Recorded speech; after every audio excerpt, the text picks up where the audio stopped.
नमस्कार मित्रों, मैं अपना संक्षिप्त में परिचय देता हूँ। मेरा नाम है राहुल चिमन भाई मेहता। मैंने IIT दिल्ली से 1990 में 1990 में कंप्यूटर साइंस में बीटेक समाप्त किया और उसके बाद मैंने new Jersey state university Rutgers university में कंप्यूटर साइंस में मास्टर्स किया। मैं सॉफ्टवेयर डेवलपर हूँ और US में मैंने 9 साल काम किया एज ए सॉफ्टवेयर डेवलपर। 1999 मार्च 1999 में मैं वापस आ गया और यहाँ पे भी मैं सॉफ्टवेयर डेवलपमेंट का काम करता हूँ। और मेरा दूसरा काम है, मैं राइट टू रिकॉल के कानूनों का प्रचार करता हूँ। अक्टूबर 1998 में मैंने राइट टू रिकॉल के कानून का प्रचार करना शुरू किया और मैं ये जानकारी फैलाने की कोशिश करता हूँ कि किस प्रकार से राइट टू रिकॉल, प्रधानमंत्री right to recall, Lokpal right to recall supreme court जज, right to recall reserve bank governor, किस प्रकार से इन सारे कानूनों से भारत में बहुराष्ट्रीय कंपनियों का गलत प्रभाव जो है वो कम हो सकता है, भ्रष्टाचार कम हो सकता है, एजुकेशन सुधर सकता है, ये कानूनों का मैं प्रचार करता हूँ। अब आज का विषय है, इस वीडियो टेप का विषय है transaction tax, income tax, wealth tax के बारे में, यानी टैक्सेशन के ऊपर। मेरा वेबसाइट है rahulmehta.com। उस पर मैंने बहुत सारे आर्टिकल्स डाले हैं। उसमें एक रेफरेंस मटेरियल है rahulmehta.com/301.htm। मैं फिर से दोहराता हूँ, rahulmehta.com/301.htm। इसमें चैप्टर 25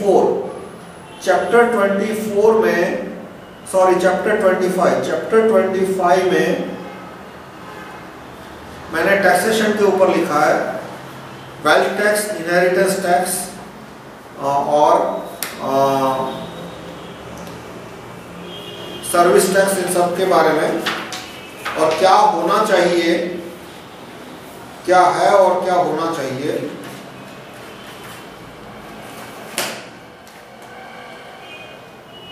और इस वीडियो टेप में मैं ट्रांजैक्शन टैक्स के बारे में भी कुछ बोलूंगा। तो जब टैक्स की बात आती है तो सबसे पहले हम कंप्लेन करते हैं कि ये टैक्स बहुत ज़्यादा है, टैक्स कम होना चाहिए। ऐसा नहीं कर सकता, ऐसा नहीं करना चाहिए। ये देखना चाहिए कि कौन से खर्चे गलत है। सरकार के जितने भी खर्चे हैं, आप फाइनेंस मिनिस्ट्री के वेबसाइट पे जाओगे तो पूरा बजट आपको मिल जाएगा, PDF डाउनलोड कर सकते हो। उसमें एक एक डिपार्टमेंट का लिस्ट होता है, डिपार्टमेंट का खर्चा होता है। आप ये तय कीजिए कि कौन कौन से खर्चे गलत हैं।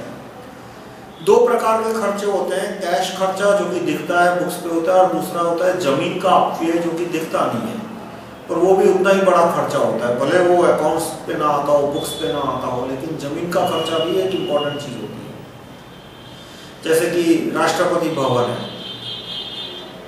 अब इतनी सारी जमीन एक आदमी ने रोक के रखी है, काम क्या करता है, ठप्पे मारने के सिवा कुछ नहीं। तो ये जमीन का अपव्यय हुआ। साथ में 100-200 करोड़ का खर्चा भी होता है। राष्ट्रपति का बजट है वो कुछ 100 करोड़ 150 करोड़ से ज्यादा है। दूसरा, आप देखो कि इतने सारे मिनिस्टर है, सबको बंगले दे रखे हैं। अब हर एक मिनिस्टर को बंगले देने की जरूरत नहीं है। कुछ कुछ मिनिस्टर पे सिक्योरिटी रिस्क है, जैसे मुख्यमंत्री है, होम मिनिस्टर है, रेवेन्यू मिनिस्टर है, फाइनेंस मिनिस्टर है, इन पे सिक्योरिटी रिस्क है, उनको बंगले देने चाहिए। लेकिन बाकी जो मिनिस्टर है उनको 4-5 बेडरूम का फ्लैट दे तो बहुत हो गया, उनको बंगले देने की कोई जरूरत नहीं है। फिर सब न्यायाधीशों को बंगले दे के रखें। बंगले क्या, यहाँ अहमदाबाद में तो मैं चीफ जस्टिस की पैलेस बोलता हूँ, बंगला नहीं है वो, पैलेस है। मैंने एक बिल्डर दोस्त है, मैंने उनको पूछा कि भाई ये प्लॉट की कीमत कितनी होगी, तो बोला 400 करोड़। मतलब जो उसका प्लॉट इतना बड़ा है कि उसकी कीमत 200-400 करोड़ है। तो इतना बड़े जो मिनिस्टरों को बंगले दिए हैं वो बजट में नहीं आएगा, वो जमीन का अपव्यय है, वो एक प्रकार का खर्चा ही हुआ, वो भी हमें गिनना चाहिए। तो पहले हम टैक्स को क्रिटिसाइज करें, उससे पहले ये देखें कि कौन कौन से खर्चे फालतू के हैं, कौन कौन से खर्चे निकालने चाहिए, और फिर ये भी कि भाई कौन कौन से खर्चे करने हैं। जैसे बहुत सारे जरूरी खर्चे हैं जो हमें नजीक के भविष्य में करने हैं। जैसे हमारी सेना की संख्या सिर्फ 11 लाख है, हमें सेना की संख्या बढ़ा के 11 लाख से बढ़ा के 40 लाख तक पहुंचानी है, क्योंकि बांग्लादेश, पाकिस्तान, चीन और सऊदी अरेबिया और अमेरिका भी ये सारे हमारे दुश्मन देश है। इनसे जूझने के लिए 10 लाख सैनिक कम पड़े थे। और दूसरा, हमें बड़े पैमाने पे हथियार बनाने की फैक्ट्रियां डालनी है। हमारे देश में अभी AK-47 राइफल मुश्किल से बनती है। AK-100 राइफल इंपोर्ट होती है। बफोर्स के तोप तो क्या, बफोर्स के तोप के गोले भी इंपोर्ट होते हैं। कहने के लिए BrahMos missile made in India है। आप विकिपीडिया में देख लीजिए, ब्रह्मोस मिसाइल का जो कोर इंजन है वो मेड इन रशिया है। एक चीज मेड इन, कोई मेड इन फ्रांस है, कोई मेड इन रशिया है। देश हथियार बना ही नहीं रहा। तो हमें बड़े पैमाने पे हथियार बनाने की फैक्ट्रियां डालनी है, उसमें खर्चा होगा। फिर देश में अदालतों में 3 करोड़ पेंडिंग केस है। अब आप किसी तरह से भी हिसाब लगा लीजिए, हमें 1 लाख नई अदालतें बनानी पड़ेगी और उसमें ज्यूरी सिस्टम रखना पड़ेगा, क्योंकि यदि जज रखेंगे तो वही भाई भतीजावाद और रिश्वतखोरी की समस्या आएगी। तो 1 लाख अदालतें बनानी है, उसमें ज्यूरी सिस्टम रखना है तो उसका खर्चा है। फिर नेशनल आईडी सिस्टम। तो इस तरह से सब देखो तो काफी सारे खर्चे हैं जो कि हमें करने पड़ेंगे और उसके लिए टैक्स होना चाहिए। तो खर्चों की बात एक है कि हमें फिजूल के खर्चे, जमीन का अपव्यय और कैश का अपव्यय, ये बंद करना चाहिए। और अब जब टैक्स लेना है तो सबसे पहले टैक्स में हमें देखना है कि किससे टैक्स लेना है, यानी किस व्यक्ति से। तो इसमें 2 प्रकार के मैं वर्गीकरण करूंगा, रिग्रेसिव टैक्स और प्रोग्रेसिव टैक्स, और बीच का जिसे कहते हैं फ्लैट टैक्स। रिग्रेसिव टैक्स क्या होता है, मैं उदाहरण के साथ दूंगा कि मान लो सरकार कहती है कि भाई 1 कप चाय पे 50 पैसा टैक्स, यानी सरकार चाय के कप पे टैक्स नहीं लेती पर चाय पत्ती पे टैक्स लेती है, चीनी पे टैक्स लेती है। मान लो वो सब जोड़ निकाल के आता है कि 1 कप 5 रुपए का 1 कप चाय है और उसमें 50 पैसा टैक्स है। तो जिस आदमी ने 2 कप चाय पिया उसने टैक्स दिया 1 रुपया। तो ये रिग्रेसिव टैक्स कैसे हुआ कि मान लो एक आदमी दिन के 100 रुपया कमा रहा है और वो 1 चाय पीता है या 2 चाय पीता है, मान लो वो 2 चाय पीता है, तो उसने टैक्स कितना दिया, 1 रुपया। 1 रुपया यानी उसकी इनकम का कितना प्रतिशत हुआ, प्रतिशत, उसकी इनकम का हुआ 1%, यानी 1% पैसा उसने चाय के टैक्स के रूप में सरकार को दिया। अब मान लो कोई आदमी दिन के 200 रुपया कमाता है तो वो 4 कप चाय तो पीने नहीं वाला, 3 कप पिएगा। कोई मान लो 1000 रुपया कमा रहा है, दिन का 1000 रुपया कमा रहा है, तो वो क्या 20 कप चाय पीने वाला है, तो 20 कप नहीं पिएगा, अधिक से अधिक कितना पिएगा, 4 कप पिएगा। तो उसने कितना टैक्स दिया, 2 रुपया, यानी कितना उसका इनकम का परसेंटेज हुआ, 1000 रुपये का 2 रुपया यानी 0.2%। यानी चाय पे जो टैक्स डाला है वो रिग्रेसिव टैक्स है। इसी तरह से सिनेमा की टिकट पे जो टैक्स है, तो छोटे सिनेमा आज भी जो है उस पे 40% 50% टैक्स है। टिकट की जो प्राइस होती है 50 रुपया, उसका उसमें 20 रुपया जितना टैक्स होता है। आप मल्टीप्लेक्स में जाओगे तो 150 रुपये की टिकट होगी, उस पर टैक्स होगा 1 रुपया 2 रुपया। तो वो रिग्रेसिव टैक्स कैसे हुआ कि जो आदमी महीने के 3000 रुपया कमा रहा है वो तो मल्टीप्लेक्स में जा नहीं सकता, वो जाएगा ऐसे सस्ते थिएटर में टिकट ली, 50 रुपये की टिकट ली, उसमें 20 रुपया टैक्स था, तो उसका टैक्स कितना हुआ, 20 रुपया 3000 की कमाई पे, यानी 1% के थोड़ा कम।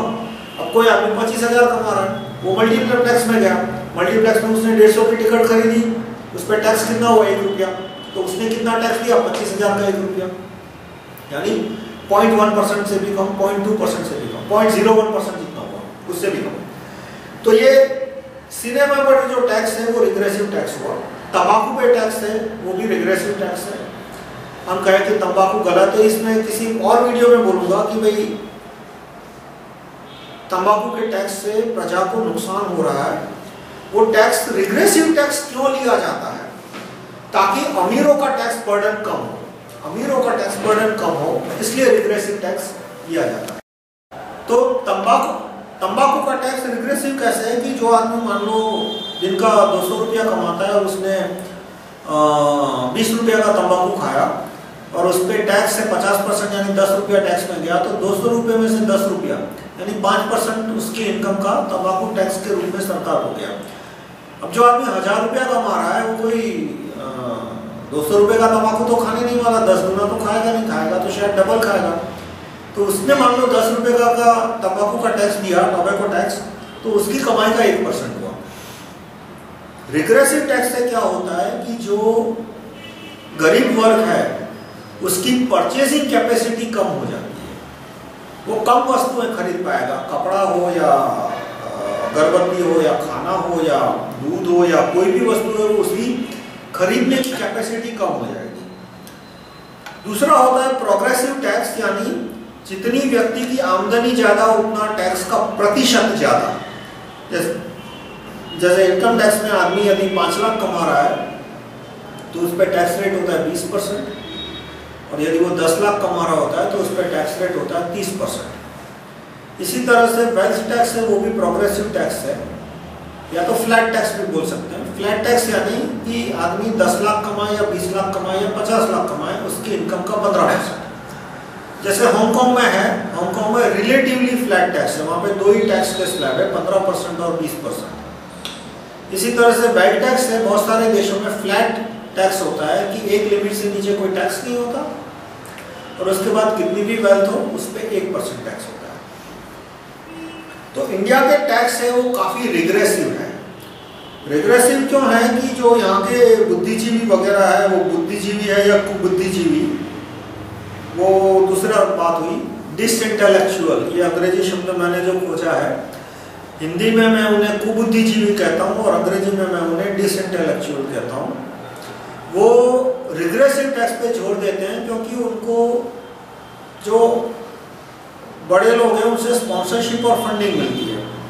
स्पॉन्सरशिप किस सेंस में कि मान लो इनहेरिटेंस टैक्स में के बारे में विद्यार्थियों को बताते हैं या वेल्थ टैक्स के बारे में बताते हैं, तो हो सकता है कि उसे पाठ्य पुस्तक लिखने के बोर्ड से निकाल दें कि भाई हम तो विद्यार्थियों को ये बात नहीं बताना चाहते कि इनहेरिटेंस टैक्स क्या होता है, वेल्थ टैक्स क्या होता है, और उस आदमी को पाठ्य पुस्तक लिखने के बोर्ड में रहना है, इसलिए वो अपनी इकोनॉमिक्स की पाठ्य पुस्तक में ये सारी चीजें लिखेगा ही। तो मैं किस टैक्स को प्रस्तावित करता हूं, मैं उसके बारे में इंफॉर्मेशन दूंगा। मैं प्रपोज कर रहा हूं वेल्थ टैक्स को कि सेल्स टैक्स निकाल देना चाहिए, सर्विस टैक्स निकाल देना चाहिए, वैट वैल्यू एडेड टैक्स भी निकाल देना चाहिए, और उसके बजाय वेल्थ टैक्स होना चाहिए। वेल्थ टैक्स की मैं डेफिनेशन करता हूँ, 2 पार्ट में मैं डिवाइड करूंगा। Wealth tax non agricultural land के लिए, शहर की जमीन के लिए, और एग्रीकल्चरल लैंड के लिए, वो दोनों अलग अलग है। नॉन एग्रीकल्चरल वेल्थ टैक्स के लिए इसका सारा डिस्क्रिप्शन मैंने राइटिंग में दिया है, मैंने राइटिंग में एक एक क्लॉज यहाँ पे दिया है। ये किताब आपको मिलेगी rahulmehta.com/301.htm पर, rahulmehta.com/301.htm, उसका चैप्टर 25। वेल्थ टैक्स का जो डिस्क्रिप्शन इस तरह से है कि प्रति व्यक्ति 250 स्क्वायर फीट जमीन और 500 स्क्वायर फीट कंस्ट्रक्शन पे कोई टैक्स नहीं।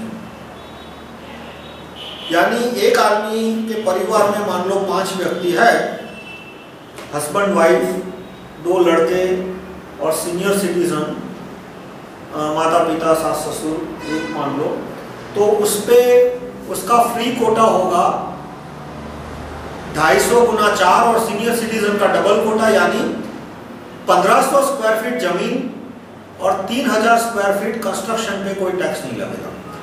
फिर वो घर हो या दुकान हो या उसकी छोटी मोटी फैक्ट्री हो, उस पर कोई टैक्स नहीं होगा। यानी 3000 स्क्वायर फीट यानी कितना हुआ, एक 2 बेडरूम का ऑर्डिनरी घर जो होता है वो 1500 स्क्वायर फीट का होता है, और एक छोटी दुकान होती है वो 500 स्क्वायर फीट की, 600 स्क्वायर फीट की होती है। तो इस तरह से आदमी के 2 फ्लैट या 1.5 फ्लैट और एक दुकान पे कोई टैक्स नहीं लगेगा। उसके बाद वेल्थ टैक्स शुरू होता है, वो है मार्केट वैल्यू का 1%। और मार्केट वैल्यू कैसे तय की जाए उसका भी मैंने डिस्क्रिप्शन दिया है कि पहले दिन मार्केट वैल्यू क्या होगी, सर्कल रेट। गुजरात में उसे जंतरी कहते हैं, दिल्ली वगैरह एरिया में उसे सर्कल रेट कहते हैं, एरिया का रेट।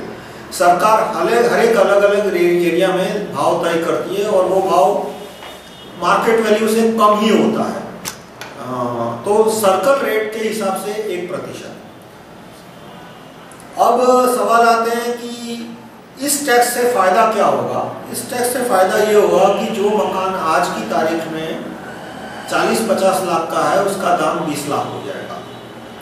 कैसे 20 लाख हो जाएगा कि मकान में कोई भी बड़ा शहर ले लीजिए, अहमदाबाद, दिल्ली, बम्बई, तो उसमें 2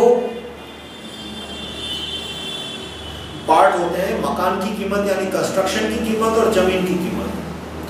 तो अहमदाबाद में अधिकतर एरिया में कंस्ट्रक्शन की कॉस्ट होती है कुल मकान के कॉस्ट की 25% जितनी, 40% से ज़्यादा नहीं होती।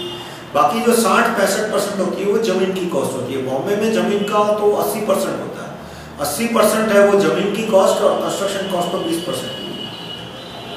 अब जो 1% वेल्थ टैक्स जब आएगा तो जिन लोगों के पास हजारों खाली फ्लैट है, जैसे कुछ केंद्र सरकार में मंत्री है, काम तो खेती का करते हैं या तो कभी कभी क्रिकेट खेलते हैं, ऐसा कहा जाता है कि पूना में उनके पास 20,000 फ्लैट है, अकेले पूना में उनके पास 20,000 फ्लैट है, बाकी पूरे हिंदुस्तान में कितने होंगे भगवान जाने।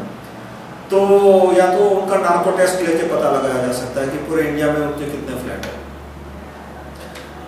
तो जिनके इस तरह से 20,000 फ्लैट है, 10,000 फ्लैट है, 1,000 फ्लैट है, 50 फ्लैट भी है, उनको जब 1% टैक्स देना पड़ेगा साल का, यानी मकान की कीमत मान लो उसके 50 लाख है तो उसे साल का 50,000 टैक्स देना पड़ेगा। तो या तो वो मकान को किराए पे देगा या तो बेच देगा। उसके पास 1,000 में 1-2 मकान तक तो चलो उसने जेल लिया, अपने इनकम में से दे रहा है, पर किसी के पास यदि 100 मकान है तो 50 लाख, हर एक मकान पे 50,000 यानी साल का 50 लाख उसको टैक्स देना है, तो अपनी इनकम में से नहीं दे सकता, उसको फ्लैट किराए पे देना पड़ेगा या तो फ्लैट बेचना पड़ेगा। तो किराए पे देगा या बेचेगा, सप्लाई बढ़ जाएगा, सप्लाई बढ़ जाएगा तो दाम कम हो जाएगा, यानी जमीन के दाम कम हो जाएंगे। देखिए ये जो वेल्थ टैक्स का कानून मैंने प्रपोज किया उससे कंस्ट्रक्शन का रेट कम नहीं हो रहा, ईंट तो उसका तो जो कीमत है वही रहेगी, सीमेंट तो उसकी तो जो कीमत है वही रहेगी, पर जमीन की कीमत कम हो गई। अब मेरे जो वेल्थ टैक्स की जो बात की उसमें मैं कुछ और बात बता दूं जो कि आज के टैक्स के कानूनों से कहाँ अलग आती है, कि खाली जमीन पे भी टैक्स लगाया जाएगा। जितनी जमीन शहर की लिमिट के अंदर है और यदि वो खाली है तो उस पर टैक्स लगाया जाएगा मार्केट वैल्यू का 1%। तो इससे जिन लोगों ने मीलों की मील जमीन खरीद के रखी है वो उस जमीन को कुछ ना कुछ उपयोग शुरू कर देंगे, या तो पार्किंग लॉट की तरह इस्तेमाल शुरू कर देंगे, या तो उसमें छोटे मोटे घर बना के किराए पे दे देंगे, कोई ना कोई उसका उपयोग शुरू कर देंगे।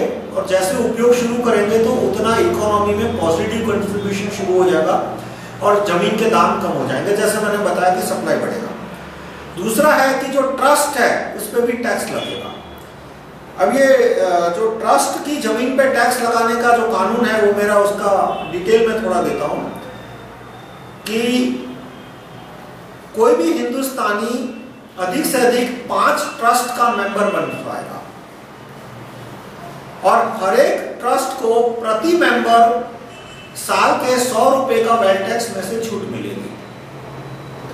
यानी कि मान लो मैं एक स्कूल चला रहा हूं और स्कूल में मैंने जमीन ली है और जमीन और मकान की मार्केट वैल्यू आ रही है 5 करोड़, तो मेरे पे टैक्स होगा 50 लाख। लेकिन यदि उस स्कूल में मैं 5,000 बच्चों को पढ़ा रहा हूँ या 2,500 बच्चों को मैं पढ़ा रहा हूँ तो मेरे पे वेल्थ टैक्स आएगा 0।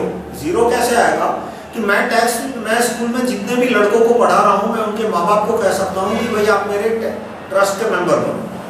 क्यों? क्योंकि मैं आपके लड़कों को पढ़ा रहा हूँ। और यदि मेंबर नहीं बनते तो कोई बात नहीं, जो वेल्थ टैक्स आ रहा है पर स्टूडेंट 100 रुपए का 200 रुपया वो भर दो।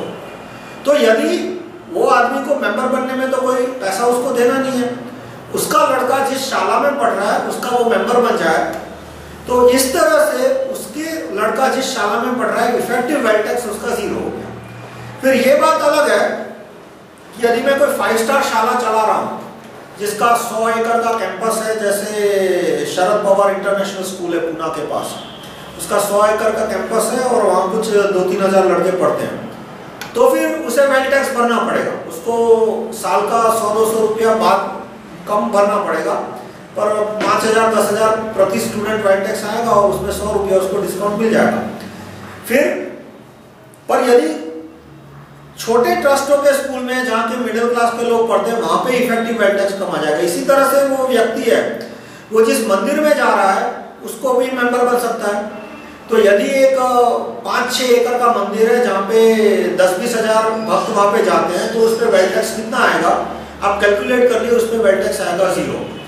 फिर यदि कोई ऐसा ट्रस्ट है, रिलीजियस ट्रस्ट, जिसके मतलब 50,000, लाख, 2 लाख भक्त है, लेकिन उसकी जमीन मीलों की है, तो फिर उसे वेल्थ टैक्स भरना पड़ेगा।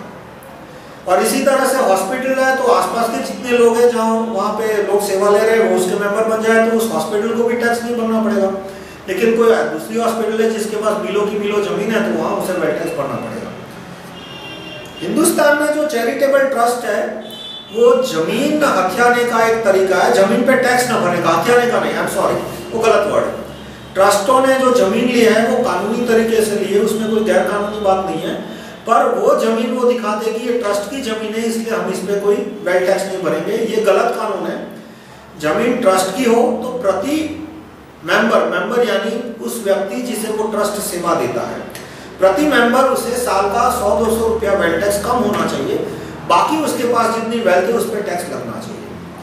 दूसरा एक मुद्दा आता है डबल टैक्सेशन का, कि भाई आदमी वेल्थ टैक्स भी भरे और इनकम टैक्स भी भरे तो डबल टैक्स हुआ। तो उसका मैंने सॉल्यूशन दिया है।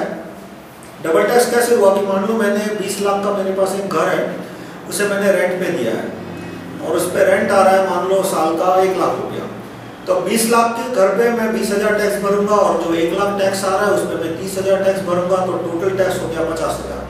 तो ये डबल टैक्स ना हो इसके लिए मैंने इसमें प्रावधान रखा है कि आदमी जितना वेल्थ टैक्स भर रहा है उससे उसको 5 से मल्टीप्लाई करके उसके इनकम टैक्स में से उसना रिबेट दे दिया जाए।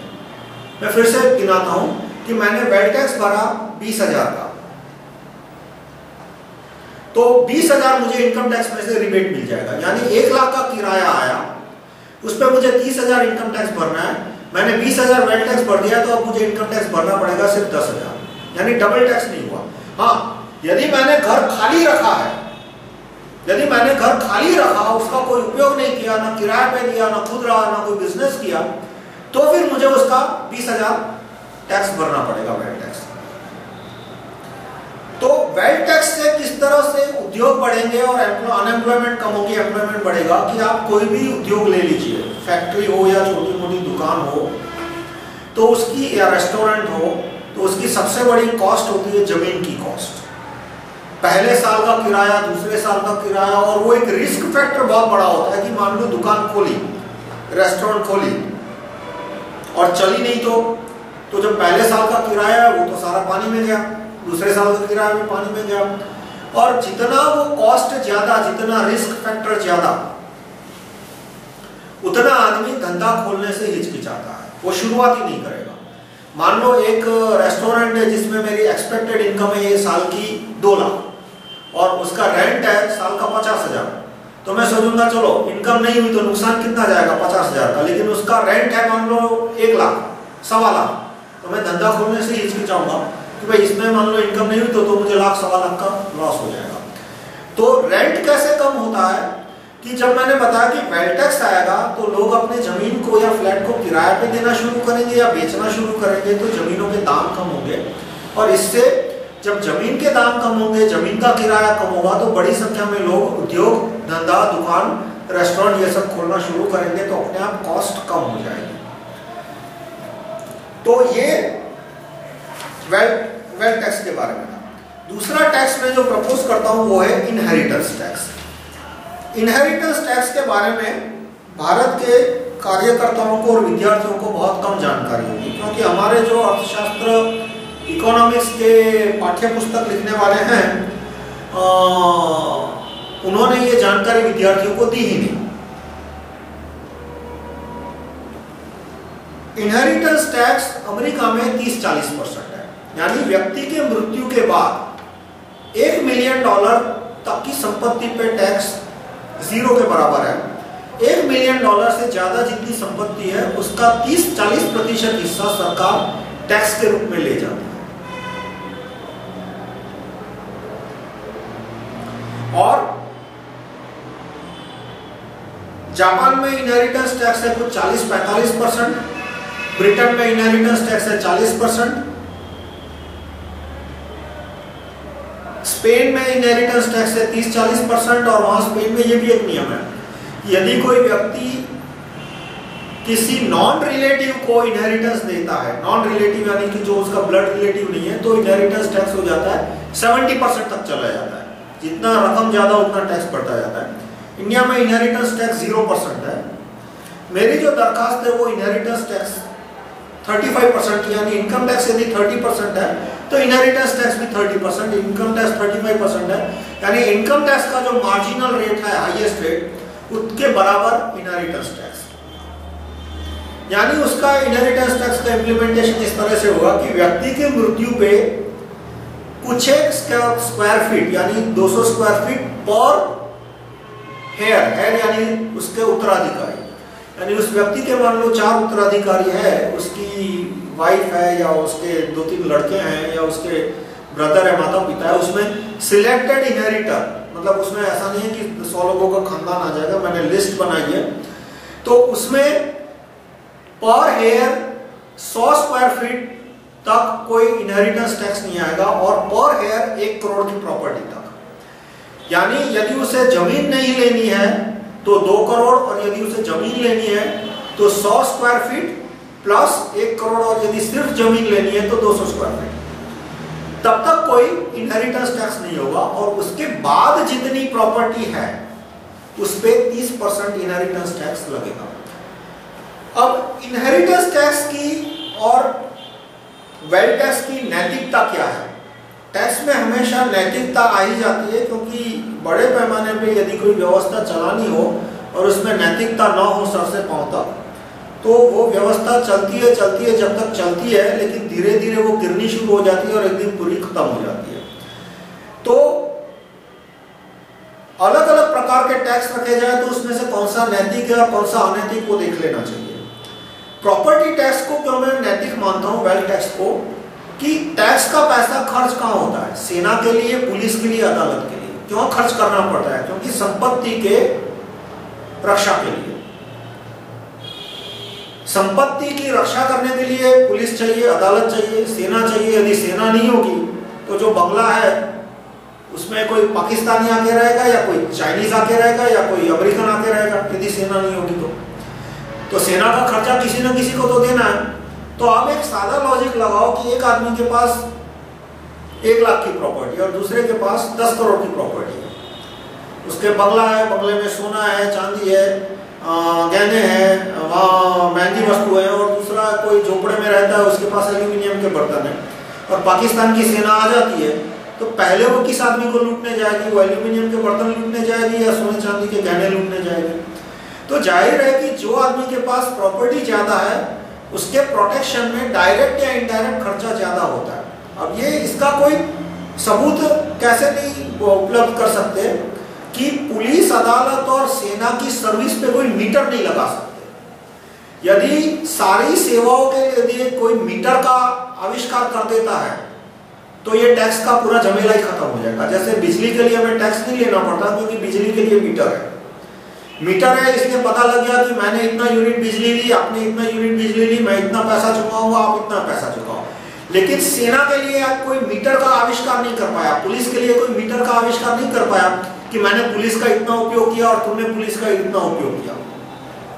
क्योंकि मान लो मैं कहूँ कि भाई मान लो मेरे घर चोरी हुई और मैंने पुलिस के वहां एफआईआर दर्ज कराई, पुलिस ने कुछ किया, चोर को पकड़ा, मेरा आधा माल वापस मिला, आपके घर चोरी नहीं हुई, और फिर चोर को जेल में भेज दिया। आपके घर चोरी नहीं हुई तो दलील के लिए आप कह सकते हो कि मैंने कहा पुलिस का इस्तेमाल किया। पर मैं काउंटर आर्गुमेंट के रूप में कहूं कि मान लो भाई पुलिस ने मेरे चोर को पकड़ा नहीं होता, अदालत ने मेरे घर जिसने चोरी की उसको जेल में नहीं भेजा होता, तो वो चोर आपके घर भी आता। यानी जब पुलिस एक आदमी एक चोर को पकड़ती है, एक अदालत जब एक मुजरिम को जेल में भेजती है, तो उसकी वजह से पूरे समाज को फायदा होता है। और उसका मीटर कोई ढूंढ नहीं पाया, इसलिए मैं जो मीटर प्रपोज कर रहा हूं वो ये है कि भाई आदमी के पास जितनी ज्यादा दौलत उतना उसने सेना, पुलिस और अदालत का ज्यादा उपयोग किया। और इससे कोई अच्छा मीटर बता सके तो वो मुझे ड्राफ्ट के स्वरूप में दे। इससे अच्छे प्रपोजल तो मुझे दिन में 10 मिलते हैं, पर वो जब मैं उसे ड्राफ्ट मांगता हूं तो मुझे 2-3 जन्म की मोहलत दे देते हैं कि भाई अगले जन्म में हम ड्राफ्ट देंगे। ऐसा नहीं, आपके जो भी टैक्स का प्रपोजल है उसका ड्राफ्ट दीजिए और दिखाइए कि उसमें किस तरह से ये वेल्थ टैक्स से कम अनैतिक है। अब इनहेरिटेंस टैक्स का क्या नैतिकता है? इनहेरिटेंस टैक्स की नैतिकता ये है कि वेल्थ टैक्स की सेना, पुलिस, अदालत और वगैरह का खर्चा तय किया और खर्चा आता है कि हर एक आदमी की प्रॉपर्टी का 2% लेना पड़ेगा। तो 2% का खर्चा है वो बहुत सारे उद्योगों को बहुत नुकसान पहुंचा देगा। उद्योगों को वेल्थ टैक्स क्यों कभी कभी प्रॉब्लम बना देता है यदि ज्यादा हो तो, कि उसने फैक्ट्री के लिए जमीन खरीदी, वहां पे उसने कंस्ट्रक्शन किया, अब साल 2 साल में उसको वेल्थ टैक्स भरना है, लेकिन उसका प्रोडक्शन अभी 1 साल तक शुरू नहीं हुआ, 2 साल 3 साल तक उसका इन्वेस्टमेंट बाहर नहीं आएगा। तो वेल्थ टैक्स 2% है, वो हो सकता है उद्योगों को बहुत भारी पड़े। इसलिए इनहेरिटेंस टैक्स के पीछे नैतिक विचार क्या है कि आपकी व्यक्ति की मृत्यु हुई, मृत्यु के वक्त उसके पास 100 करोड़ की दौलत थी, तो वो 100 करोड़ की दौलत उसके पास क्यों है? वो 100 करोड़ की दोस्त कोई चाइनीज या पाकिस्तानी या अमेरिकन क्यों छीन के नहीं ले गया? या वो 100 करोड़ की दौलत कोई चोर उचक्का बदमाश क्यों छीन के नहीं ले गया? क्योंकि पुलिस, अदालत और सेना ने उस 100 करोड़ की दौलत की हिफाजत की। यानी कि पूरी जिंदगी उस आदमी ने अपनी मेहनत से दौलत इकट्ठा की, लेकिन पुलिस, सेना ने पूरी जिंदगी उसकी दौलत की हिफाजत की। अब मरने के बाद चार्ज लिया जा रहा है।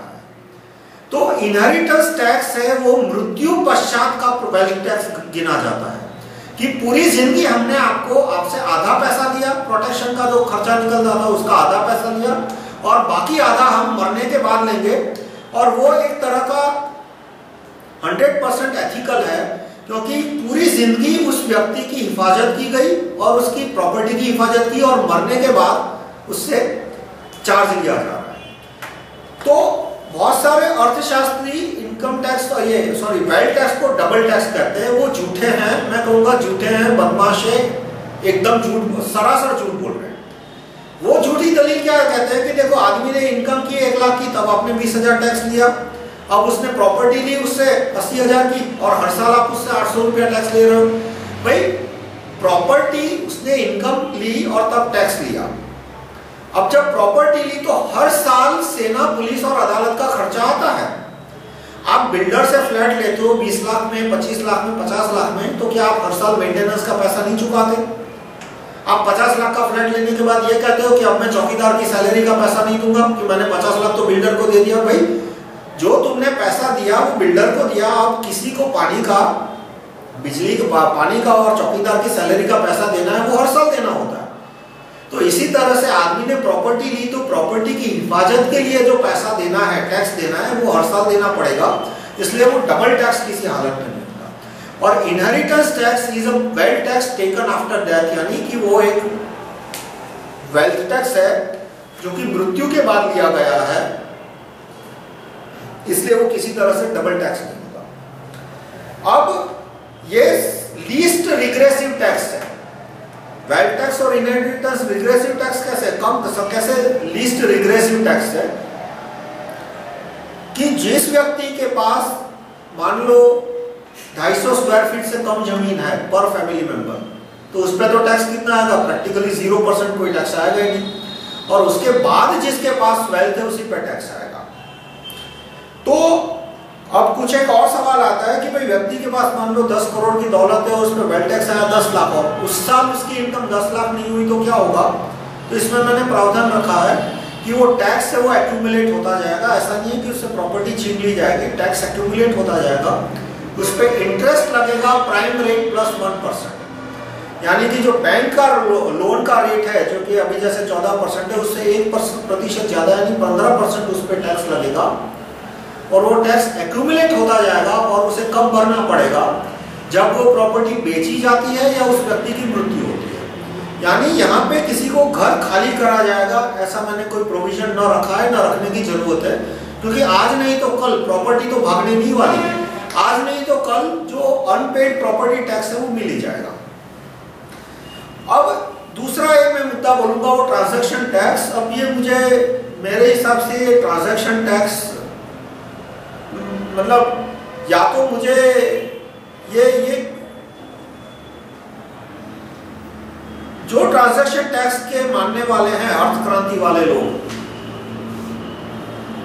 मेरा उनसे पाला सबसे पहले पड़ा था 1993 में। मैंने कार्यकर्ता मिले थे ट्रांजैक्शन टैक्स की बात में, तो मैंने उनसे बोला कि मुझे ड्राफ्ट दो।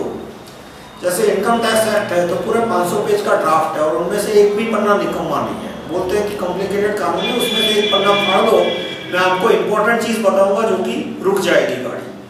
तो ट्रांजैक्शन टैक्स का मुझे ड्राफ्ट दो, तो 20 साल हो गए, 20 साल और निकल जाएंगे, वो ड्राफ्ट अभी तक नहीं दे रहे। देंगे कल देंगे, परसों देंगे, अगले जन्म में देंगे, वो ड्राफ्ट नहीं दे रहे। अब बिना ड्राफ्ट की वजह से जो क्वेश्चन आते हैं वो क्वेश्चन का भी सीधा जवाब नहीं देते। एक आदमी कुछ जवाब देता है, दूसरा आदमी कुछ और जवाब देता है। ट्रांजैक्शन टैक्स के विषय में मैंने 10 सवाल रखे, जिसमें से एक सवाल मैंने रखा कि भाई ट्रांजैक्शन टैक्स, मान लो मैं आपको छूट देता हूं कि 1 मार्च 2012 से ट्रांजैक्शन टैक्स लगेगा, तो आप कितना लगाना चाहते हो? आधा %, 1%, 2%? तो उसका उन्होंने जवाब दिया कि शुरुआत हम करेंगे 2% से, बाद में कर देंगे आधा %। चलो मान लिया, शुरुआत 2% से। फिर मैंने दूसरा सवाल पूछा कि ट्रांजैक्शन टैक्स किस पे लगेगा? तो कि बैंक ट्रांजैक्शन पे। तो कि बैंक की क्या डेफिनेशन है? तो उनके पास कोई जवाब नहीं है। भाई ये कहने के लिए आसान है बैंक, पर बैंक शब्द कोई ऐसा शब्द नहीं है कि डिक्शनरी से उठा के इस्तेमाल करना शुरू किया। कानून के अंदर बैंक का एक स्पेसिफिक मीनिंग होता है कि जिसने, रिजर्व बैंक ने जिसको बैंकिंग का लाइसेंस दिया है उसे बैंक कहते हैं। मैं आज अपनी ऑफिस के बाहर नाम डालने के लिए डाल सकता हूं कि बैंक ऑफ राहुल मेहता, पर वो बैंक नहीं हुआ क्योंकि रिजर्व बैंक ने मुझे बैंक का लाइसेंस नहीं दिया। तो अब मैं मान लो वोट डाल देता हूं बैंक ऑफ राहुल मेहता, और आपने मेरे यहाँ 10 लाख रुपए जमा किए, वो कानूनी है, गैर कानूनी नहीं है। मैं बैंक नहीं हूं, पर मैंने चलो नाम नहीं दिया बैंक को, मैंने कहा कि financial institution of Rahul Mehta, FIRM नाम दे दिया, financial institution of Rahul Mehta. तो आप मेरे यहाँ 10 लाख रखे गए तो वो कानूनी है। मैंने आपसे चेक से पैसा लिया, रिसीट दी, वो 100% वैधानिक है, कानूनी है। उसके बाद आपके दोस्त ने भी मुझे 20 लाख का डिपॉजिट दिया, वो भी कानूनी है। और एक बार आपने मुझे फोन किया या लेटर लिखा कि भाई मैंने जो 10 लाख दिए थे उनमें से 20,000 रुपया कम करके दोस्त के खाते में डाल देना, तो मैंने आपके खाते में से 20,000 कम करके दोस्त के खाते में डाल दिया, तो वो ट्रांजैक्शन तो हो गया और वो कानूनी है। उस पर टैक्स लगेगा 2%। अब इसका जवाब नहीं मिल रहा भाई। उस पर क्या, यदि आप कहते हो कि बैंक ट्रांजैक्शन पे टैक्स लगेगा, तो मैं तो बैंक हूं नहीं, मैं तो फाइनेंशियल इंस्टीट्यूशन हूं। तो यदि बैंक पे टैक्स लगेगा और नॉन बैंक पे टैक्स नहीं लगेगा, तो दूसरे दिन होगा क्या? लोग अपने खाते नॉन बैंक में ले जाएंगे, और नॉन बैंक है वो भी तो ट्रांजैक्शन तो कर ही सकता है। तो नॉन बैंक पे ट्रांजैक्शन, यानी पहली बार जब उसने मुझे 20 लाख दिया तब 2% लग गया टैक्स, चलो 2% मिल गया। लेकिन उसके बाद मेरे यहाँ 10-20 हजार लोगों ने खाता खुलाया, non bank institution of Rahul Mehta बोल दो, और उसके बाद जितने पूरे साल में ट्रांजैक्शन लगे उसमें कोई टैक्स नहीं लगना चाहिए, क्योंकि मैं तो बैंक हूं नहीं। तो इसका वो ठीक से जवाब नहीं देते कि हर एक ट्रांजैक्शन पर टैक्स लगेगा या सिर्फ बैंक ट्रांजैक्शन पर टैक्स लगेगा। अब हर एक ट्रांजैक्शन पर टैक्स लगेगा तो ये डबल टैक्सेशन, ट्रिपल टैक्सेशन वाले पॉइंट आ गए कि मैंने क्रेडिट कार्ड से मैंने 20,000 की आइटम ली, मान लो 1 लाख की आइटम ली क्रेडिट कार्ड से, तो इस पे 2% टैक्स लगा 2,000 का।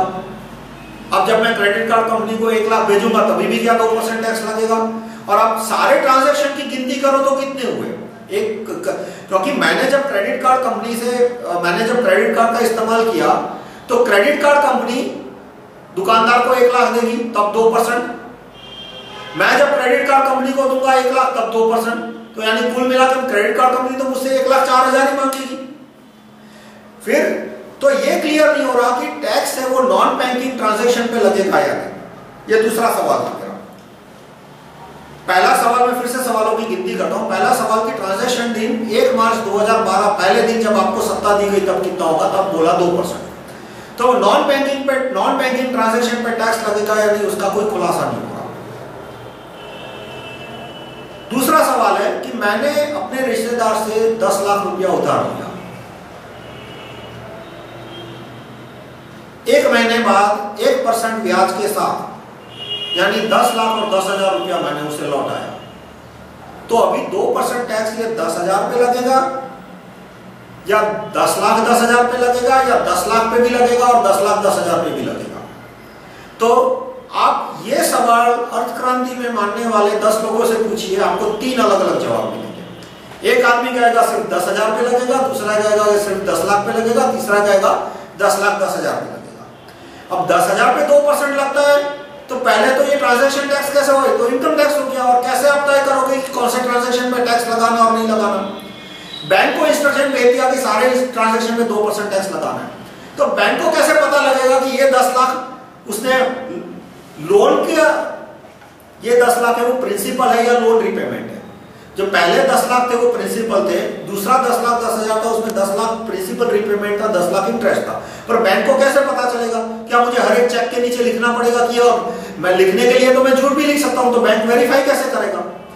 उसके बाद सवाल आता है कि यदि 10 लाख पे या 10,10,000 दोनों मिला के यानी 20,10,000 पे 2% टैक्स लगा, तो मैं दावे के साथ कहता हूं कि ट्रांजैक्शन टैक्स यदि 1 मार्च को आता है तो 7 मार्च 2012 तक पूरी इंडिया की इकोनॉमी बंद हो जाएगी। यदि शॉर्ट टर्म लैंडिंग जिसे बोलते हैं, शॉर्ट टर्म लैंडिंग के बिना दुनिया की कोई इकोनॉमी नहीं चल सकती, भारत की इकोनॉमी तो नहीं चल सकती आज की तारीख में। शॉर्ट टर्म लैंडिंग यानी 1 महीने से कम, उसे शॉर्ट टर्म लैंडिंग बोला जाता है। मिड टर्म लैंडिंग ये इनफॉर्मल टर्म्स है, कोई लीगल डेफिनेशन नहीं है। मिड टर्म बोला जाता है 1 महीने से लेके 1 साल, और लॉन्ग टर्म लैंडिंग बोली जाती है 1 साल से ऊपर। तो यदि मैंने 10 लाख मेरे रिश्तेदार से लिए, उसको 10,10,000 लौटा है और उस पर यदि 4% यानी 40,000 टैक्स भरना हुआ, तो मेरा रिश्तेदार तो यही बोलेगा ना कि भाई आपको 1 महीने के लिए पैसा लेना हो तो 10,000 इंटरेस्ट दे दो और 40,000 टैक्स चुको। यानी मेरे पे शॉर्ट टर्म लैंडिंग का बोझ कितना पड़ा? 5%। यानी यदि शॉर्ट टर्म लैंडिंग का बोझ 5% हो जाता है पर मंथ, तो इकोनॉमी बढ़ जाएगी। और ये तो 1 महीने की बात है।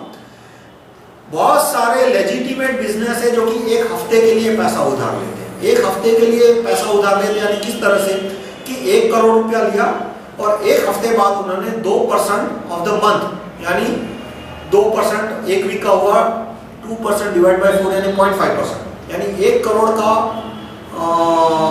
0.5% यानी 50,000।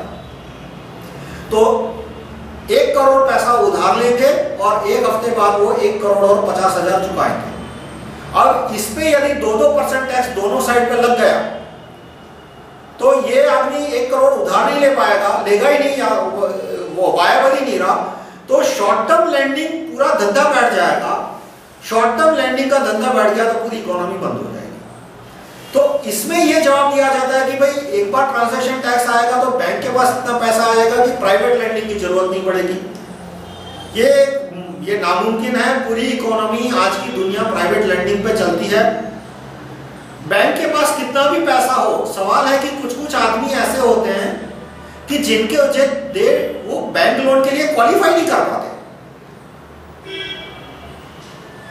जैसे कि मेरे कुछ रिश्तेदार हो, मान लो कहने के लिए, मुझे उनपे भरोसा है, पर बैंक उनपे भरोसा नहीं करेगी, क्योंकि ना उनके पास इतनी प्रॉपर्टी है, ना उनके पास इतने क्लियर डॉक्यूमेंट है, ना उनकी इतनी कैपेसिटी है कि वो शॉर्ट टर्म के लिए दे सके। तो बहुत सारे लोग ऐसे हैं बिजनेस में जो कि शॉर्ट टर्म लैंड हो, जो कि बैंक लोन के लिए क्वालिफाई नहीं होते। बैंक लोन के लिए क्वालिफाई नहीं होते, इसलिए उन्हें प्राइवेट लैंडिंग में जाना पड़ता है। और ये बहुत बड़ी आबादी है। हिंदुस्तान के 40 मतलब यूं समझो 60-70% लोगों के पास कोई डॉक्यूमेंट नहीं है कि जिसके आधार पर उन्हें 1 रुपया भी बैंक लोन मिल सके। ना उनके पास कोई प्रॉपर्टी डॉक्यूमेंट है, ना उनके पास कोई इनकम स्टेटमेंट है, ना उनके पास कोई एम्प्लॉयमेंट का रिकॉर्ड है, उनके पास कुछ नहीं। वो अपना काम चलाते हैं प्राइवेट लैंडिंग में। प्राइवेट लैंडिंग में इंटरेस्ट होता है महीने का 3% से लेकर 10%। वो कम कराने के मैंने काफी सारे सुझाव दिए कि कैसे प्राइवेट लैंडिंग में इंटरेस्ट रेट कम हो सकता है। कि बैंक का इंटरेस्ट यदि 1% पर मंथ हो, तो ऐसे हम व्यवस्था खड़ी कर सकते हैं कि प्राइवेट लैंडिंग में 2-3% से ज्यादा इंटरेस्ट ना हो। पर यह कहना कि प्राइवेट लैंडिंग के बिना कामकाज चलेगा, वो नामुमकिन है। तो ट्रांजैक्शन टैक्स में एक ये प्रॉब्लम आता है कि भाई क्या private lending short term lending खत्म कर देंगे, इकोनॉमी खत्म हो जाएगी। दूसरा एक जो ट्रांजैक्शन टैक्स का आता है कि टैक्स हो गया 2%। भाई 2% नहीं हुआ, हर एक लेवल पे 2% हुआ, यानी टैक्स फाइनल कमोडिटी पे हो सकता है 50% हो जाए। कैसे 50% हो जाए कि एक एग्जांपल देता हूं गेहूं का।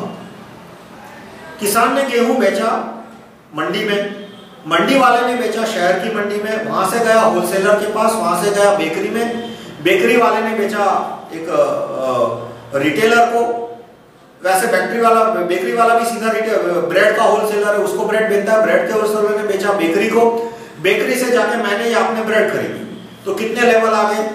मिनिमम 8 लेवल आ गए। गेहूं से लेके ब्रेड के बीच 8 लेवल होते हैं।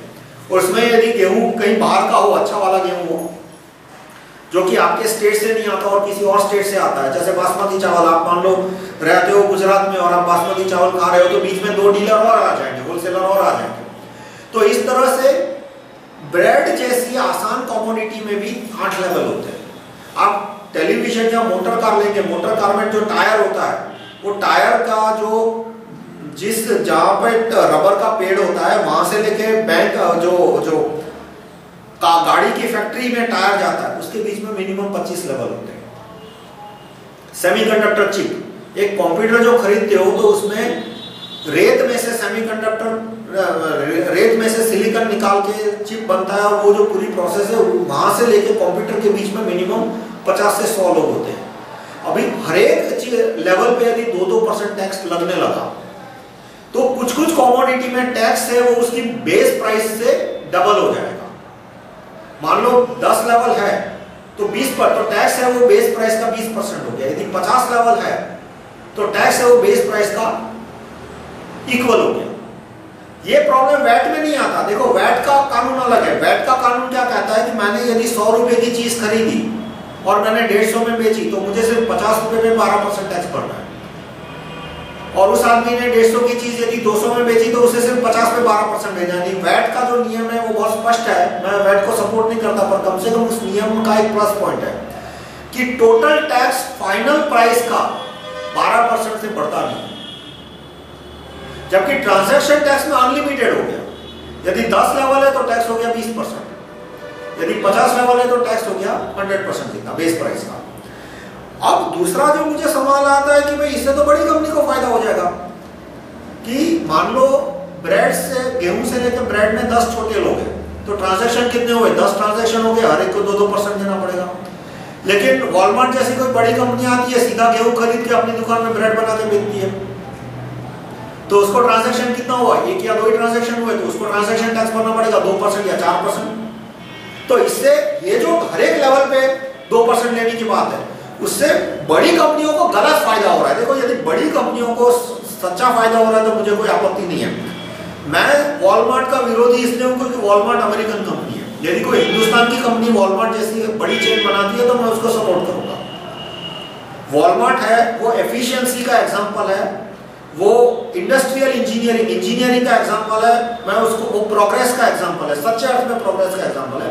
मेरी आपत्ति इसी से है कि वो एक मल्टीनेशनल कंपनी है, विदेशी कंपनी है। पर हिंदुस्तानी हो या विदेशी, बड़ी कंपनी को गलत फायदा मिले वो भी ठीक नहीं है। ट्रांजैक्शन टैक्स है वो बड़ी कंपनी को गलत फायदा दे रहा है कि सिर्फ उसको बड़े होने की वजह से फायदा मिल रहा है, ये नहीं कि वो ज्यादा एफिशिएंट है इसलिए फायदा मिल रहा है। वो कंपनी बड़ी है, उस खेत भी उसका, मंडी भी उसकी, बेकरी भी उसकी, दुकान भी उसकी, सिर्फ साइज में बड़ी है। जरूरी नहीं है कि वो 10 लोगों से एफिशिएंसी में ज्यादा बड़ी हो। तो वो साइज में बड़ी है, सब कुछ उसका एक लेवल के अंडर में, इसलिए उस पर ट्रांजैक्शन टैक्स लगेगा 2%। और जो 10 छोटे आदमी काम कर रहे हो सकता है वो ज्यादा एफिशिएंटली काम कर रहे हो, इंडिपेंडेंटली काम कर रहे हैं, पर उन पे ट्रांजैक्शन लगेगा, बीच में 10 लेवल आ गए इसलिए 18-20%। तो ये भी एक पॉइंट है जो कि जिसका जवाब अर्थक्रांति से नहीं मिल रहा। तो ट्रांजैक्शन टैक्स के बारे में मैं ये कहूंगा कि पहले तो मुझे ड्राफ्ट दिया जाए, और मैं आज नहीं मांग रहा, ये ड्राफ्ट में 1993 से मांग रहा हूं। और उसके इंटरनेट पे फोरम पे भी आप देखो तो फेसबुक कम्युनिटी में मैंने उनसे 1 साल पहले भी ड्राफ्ट मांगा था कि भाई कम से कम ट्रांजैक्शन टैक्स का आप तो ड्राफ्ट दो, जब आप पूरे देश में लागू करने की बात कर रहे हो। और दूसरा, शॉर्ट टर्म लैंडिंग पे वो ठीक से जवाब नहीं दे रहे। शॉर्ट टर्म लैंडिंग बंद हो गई तो इकोनॉमी बढ़ जाएगी। तो ये सब मिला के मेरा मानना यह है कि मैं क्यों ट्रांजैक्शन टैक्स से ज्यादा चिंतित नहीं हूं कि यदि ट्रांजैक्शन टैक्स आया तो 1 महीने में इकोनॉमी बंद हो जाएगी, तो 1 महीने में ट्रांजैक्शन निकल जाएगा, ट्रांजैक्शन टैक्स निकल जाएगा।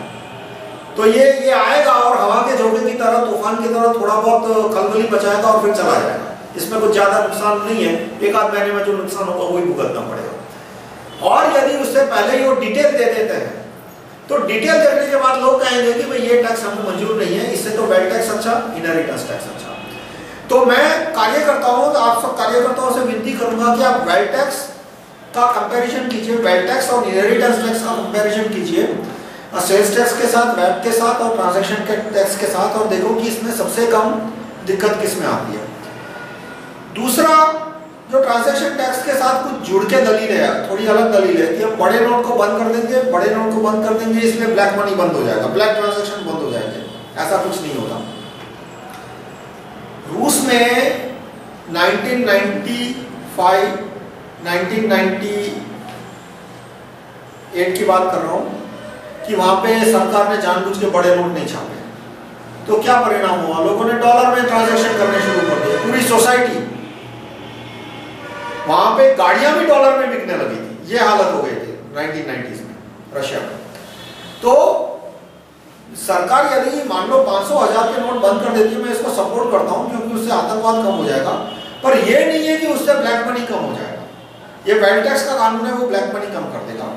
और अंत में मैं दूसरा कानून बताऊंगा, वो है land appraisal at the time of sale. थोड़ा डिटेल करता हूं कि एक आदमी दूसरे आदमी को यदि 1 करोड़ में जमीन बेचता है तो वो ट्रांजैक्शन इंटरनेट पे आना चाहिए, और 15 दिन के अंदर वो कोई भी आदमी यदि सरकार को जाके 1 करोड़ 25 लाख देता है, 25% ज्यादा, तो खरीदने वाले का, क्योंकि अभी प्रॉपर्टी उसकी नहीं हुई, खरीदने वाला सरकार उसको 1 करोड़ 20 लाख दे दे, यानी 20% ज्यादा, और तीसरे व्यक्ति को जमीन दे दे, यानी उस व्यक्ति को तो फायदा हो गया, 15 दिन के अंदर उसको 20% एडवांटेज मिल गया। तो ये जब कानून आएगा तो अपने आप लैंड के डील में ब्लैक मनी खत्म हो जाएगा। क्यों? क्योंकि मान लो 10 करोड़ जमीन है और मैं किसी को बोलता हूं कि मैं 5 करोड़ चेक दूंगा, 5 करोड़ कैश दूंगा, तो होगा क्या कि दूसरे दिन आके वो तो आदमी कैश लेके चला जाएगा, चेक ले लेगा 5 करोड़ का, 5 करोड़ का कैश ले लेगा। दूसरे दिन आदमी, सरकार मेरे को 6 करोड़ का चेक देके कहेगी कि आप ये जमीन, ये 6 करोड़ का चेक रखो और जमीन हम किसी और को बेच देते हैं। तो इसको अप्रेस्ड सेल बोलते हैं। फ्रांस में ये कानून है।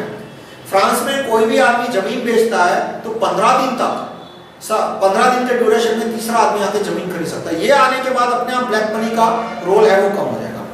तो ये सारे मेरे प्रपोजल है। इसका डिटेल मैंने 301.htm में दिया है, rahulmehta.com/301.htm।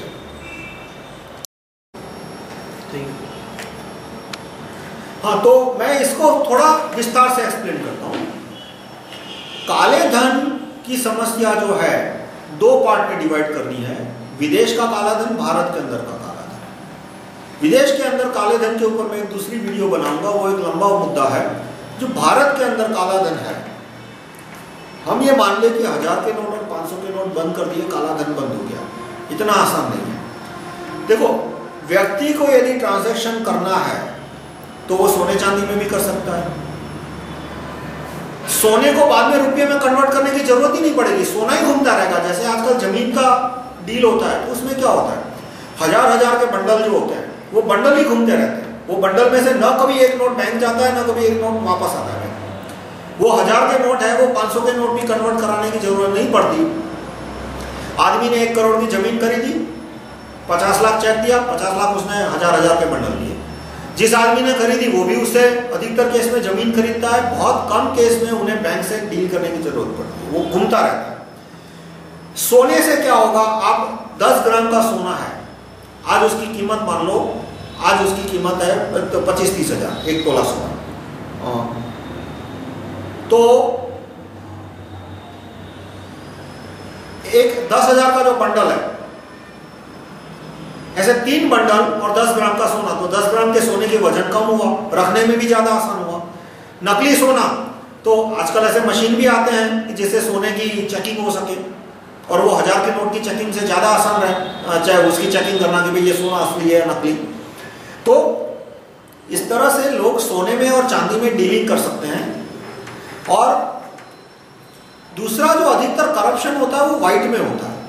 ये भी हमें नहीं मानना चाहिए कि सारा करप्शन है वो ब्लैक में ही होता है। जैसे कि कोई मल्टीनेशनल कंपनी है, वो मिनिस्टर को या जज को या IAS IPS को रिश्वत देनी होती है, तो जरूरी नहीं है कि हमेशा कैश देती है। वो उसके बोलते हैं कि भाई आपके कोई भी एक बेटे भतीजे का नाम दो और उसके नाम पे हम 10 करोड़ 20 करोड़ का चेक दे देते हैं और वो सामने बता देगा कि वो वकील है या कंसल्टिंग कर रहा है या कुछ भी कर रहा है। तो वो तो 100% वाइट का रिश्वत हो गया। इसी तरह से कुछ लोग हैं वो SEZ में अपनी दुकान खोल लेते हैं और मल्टीनेशनल को डॉलर में पेमेंट दे दी है। तो आम के आम गुटलियों के दाम, एक तो तुमको पैसा भी मिल गया और उस पर टैक्स भी नहीं देना क्योंकि वो SEZ की कंसल्टिंग इनकम है, SEZ की डॉलर की इनकम हुई।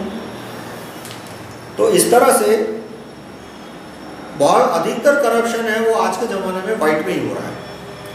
फिर भी ये ब्लैक मनी हमें कम करना चाहिए क्योंकि ब्लैक मनी से काफ़ी सारे दूषण आ रहे हैं।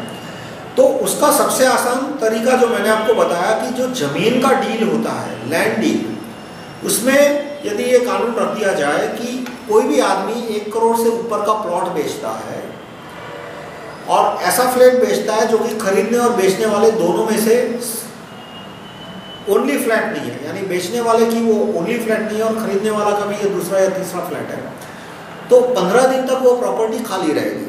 15 दिन लैंड तो खाली होती है, जो नया प्लॉट बिक रहा है वो तो खाली होता है और उसकी जो रजिस्टर्ड प्राइस है, उस रजिस्टर्ड प्राइस से यदि 25% ज़्यादा कोई देता है 15 दिन के अंदर या 15 दिन के अंदर, तो जो बायर है जो कि अभी प्रॉपर्टी उसके नाम ट्रांसफर नहीं हुई है, सेलर ने दे दी, गवर्नमेंट के पास है, बायर के नाम पे अभी ट्रांसफर नहीं हुई है, यानी अभी गवर्नमेंट उसका कस्टोडियन है। तो और गवर्नमेंट को किसी ने बोला कि भाई 1 करोड़ की प्रॉपर्टी है कागज पे, मैं इसके 1 करोड़ 25 लाख देता हूं, तो जो पोटेंशियल बायर है सरकार उसको 1 करोड़ 20 लाख दे दे और बायर को बोले कि भाई देखो तुम्हें तो फायदा हो गया, 15 दिन के अंदर 20% इंटरेस्ट मिल गया तुमको, तो 1 करोड़ था, 1 करोड़ तुमने दिया तो 15 दिन में हम तुमको 1 करोड़ 20 लाख दे रहे हैं। तो कोई भी जेन्युइन आदमी को कोई तकलीफ नहीं होनी चाहिए। तो ऑटोमेटिकली इससे लोग प्रॉपर्टी के ट्रांजैक्शन में ब्लैक मनी का जो इस्तेमाल करते हैं वो 5-10% से कम हो जाएगा और इससे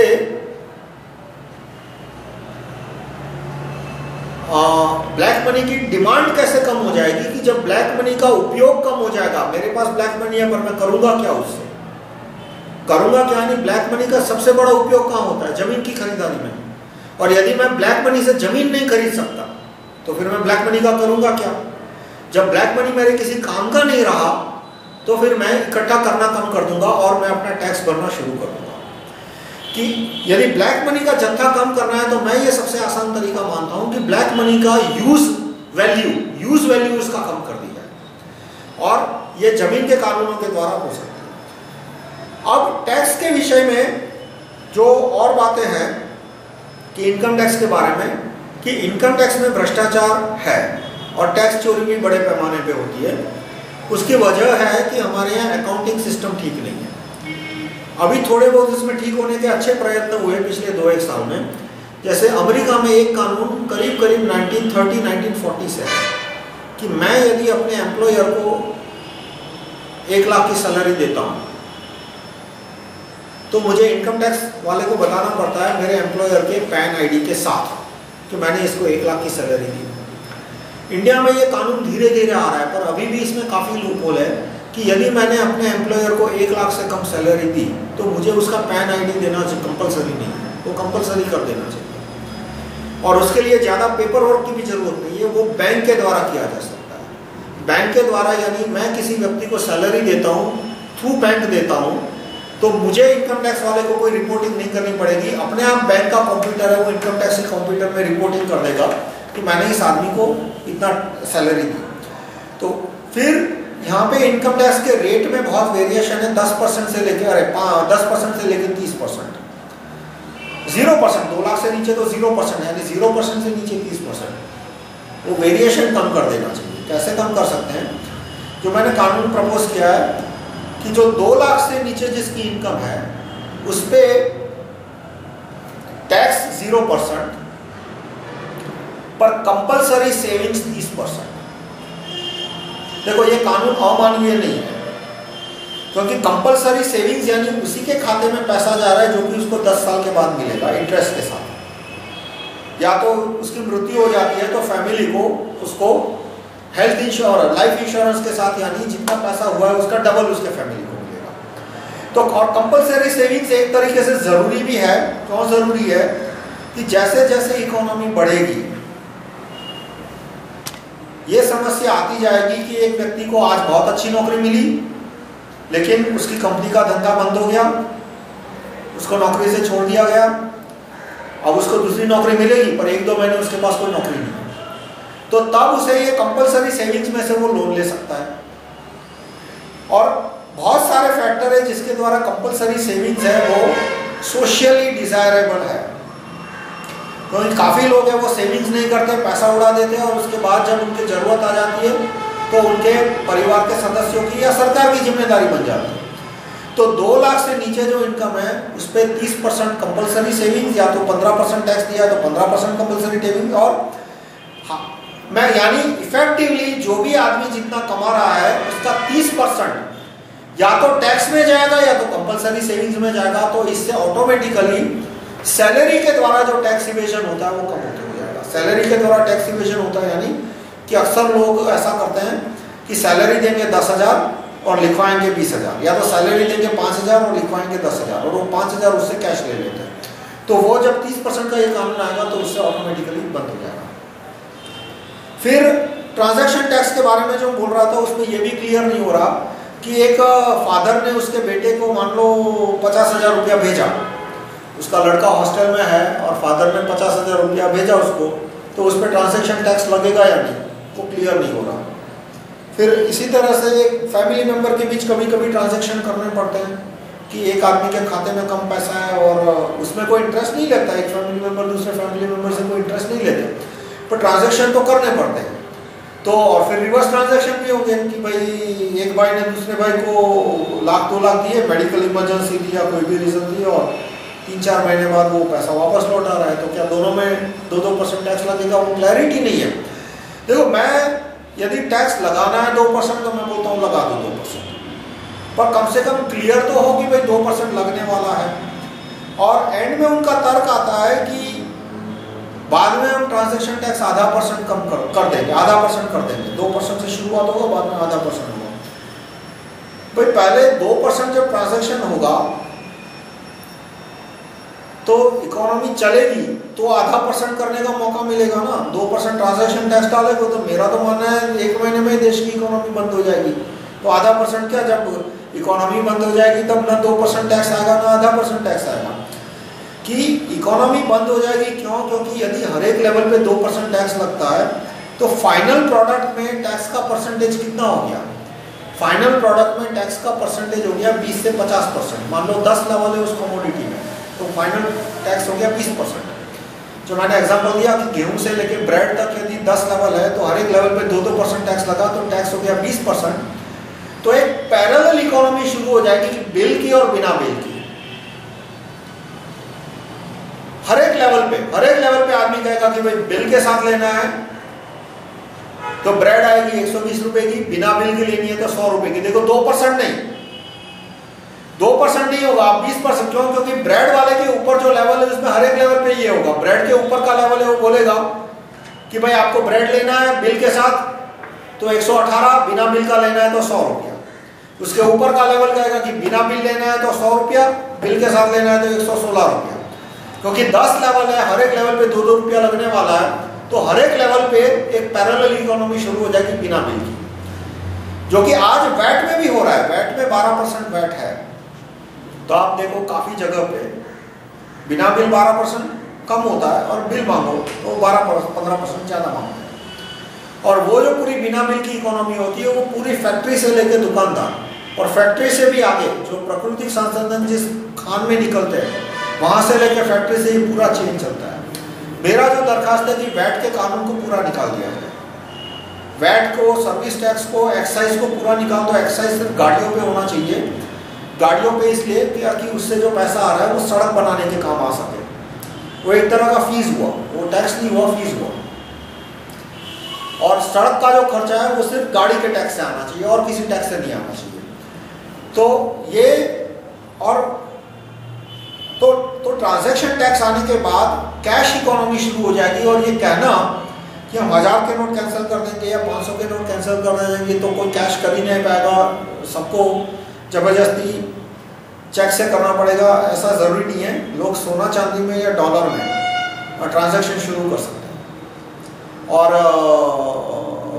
हुआ भी है 1990s में, रशिया रोक नहीं पाया, बड़े पैमाने पे लोगों ने डॉलर को इस्तेमाल करना शुरू किया था। और आज की तारीख में हिंदुस्तान में अब सोना चांदी के ट्रांजैक्शन को कैसे रोकोगे? क्या एक कानून ला रहे हो कि सोना बैन है जैसे चाइना में है? चाइना में सोना बैन है, अभी थोड़ा बहुत छूट थी, लेकिन आज से 20 साल पहले तो सोने की एक अंगूठी रखना, एक तोला सोना अलाउड था 10 ग्राम। एक आदमी के पास यदि 10 ग्राम से ज़्यादा सोना हो तो उसे जेल की सज़ा हो सकती थी चाइना में। यानी सोना वहाँ पे बैन था, चांदी भी बैन था। तो क्या यहाँ हिंदुस्तान में कानून लाना है कि सोना और चांदी पे बैन हो? और यदि बैन नहीं है सोना चांदी पे, तो एक जो 30,000 10-10 हज़ार की और 1000 के नोट की 3 थप्पियाँ हैं 30,000, और सोने का एक 10 ग्राम का सिक्का, वो बराबर हुआ। तो आदमी कैश का ट्रांजैक्शन है वो सोने के सिक्कों से करेगा। तो ये सारे मुद्दे में मैं आप कार्यकर्ताओं को फिर से कहूँगा कि वेल्थ टैक्स का डिटेल क्लॉज पढ़िए और ट्रांजैक्शन का डिटेल क्लॉज बाय क्लॉज पढ़ के दोनों को कंपेयर कीजिए कि इससे रिग्रेसिवनेस यानी छोटे आदमी पे ज़्यादा टैक्स आ रहा है या संपत्तिवान आदमी पे ज़्यादा टैक्स आ रहा है, वो कैलकुलेट किया जाए।